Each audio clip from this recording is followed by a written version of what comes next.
hold the break now, fellas. I'm going to go right to Derrick Dalley, the Minister of Natural Resources, Forestry and Agri-Foods. He's in Corner Brook and just been part of that announcement concerning Corner Brook Pulp and Paper. Derrick, welcome to the program. How are you? Good, Tim. How are you today? Well, I'm just better because Canada just scored in the midst of talking to Lorraine Michaels, so it's 2-1. We still have a chance. I know you're a big hockey guy. You must have your fingers crossed.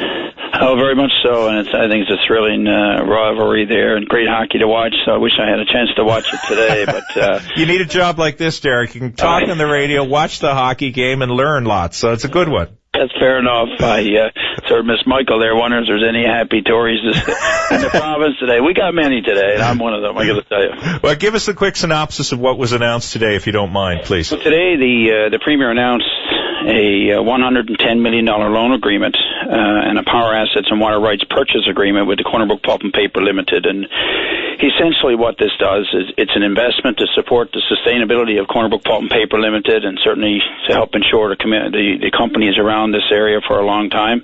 And, built around that loan agreement are, capital projects, investments to improve productivity and efficiencies, and certainly try and continue to work with not only the company but the people in this region to ensure that there's viability and great opportunities for the future.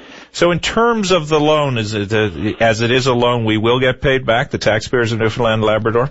Yes, we will. The loan is fully repayable, and the release of the funds are conditional on a number of things that the company has to comply with. So, as well built into that, of course, this loan is about giving the mill an opportunity. The mill employs collectively, I guess the Corner Brook Pulp and Paper would employ 589 people, which is significant.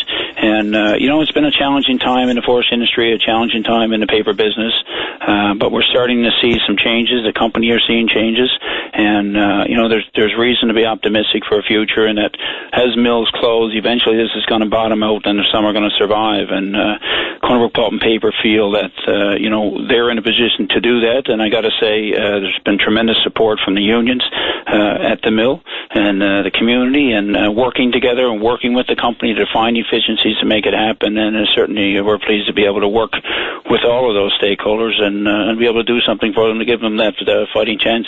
Now, I want to give you an opportunity to respond to this. Jerry Byrne, as you know, was on with Patty this morning, and I'm just looking at the notes. I gathered Jerry said that's his understanding that funds will be used to transfer the debt of Corner Brook Pulp and Paper from financial institutions to the provincial government. He says that's not a revitalization plan. First of all, is debt being transferred? Are we carrying new debt?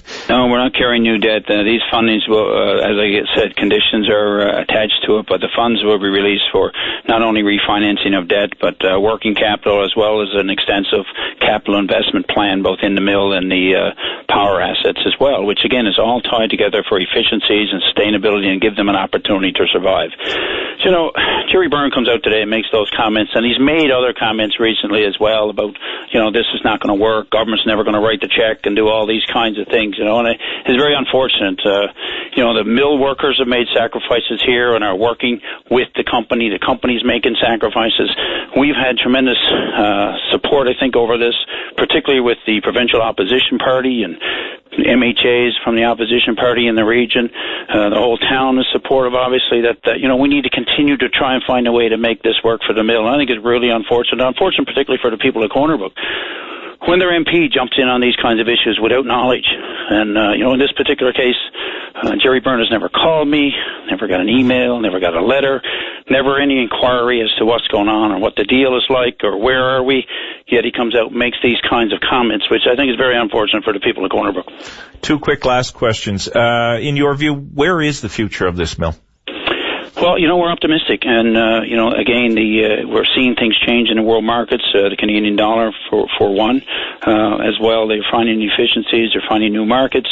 They're optimistic in the future of the mill, and we are as well as a province. And again, it's important. One thing I will point out that the investment today is obviously a direct impact to Corner Brook Pulp and Paper and its employees.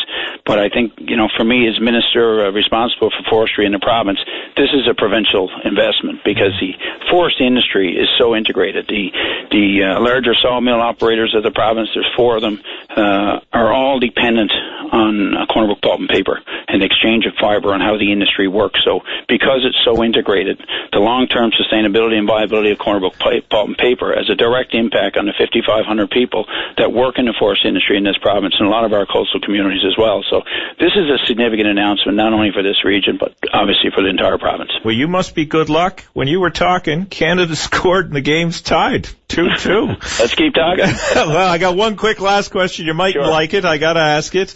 Have you made any decisions on whether you might contest the leadership or not? I haven't made the decision, and I'm not trying to prolong this, but it's as I said before, I think the province is in great shape. We got a tremendous future ahead of us, and look, I'm excited to be a part of that in some form or another.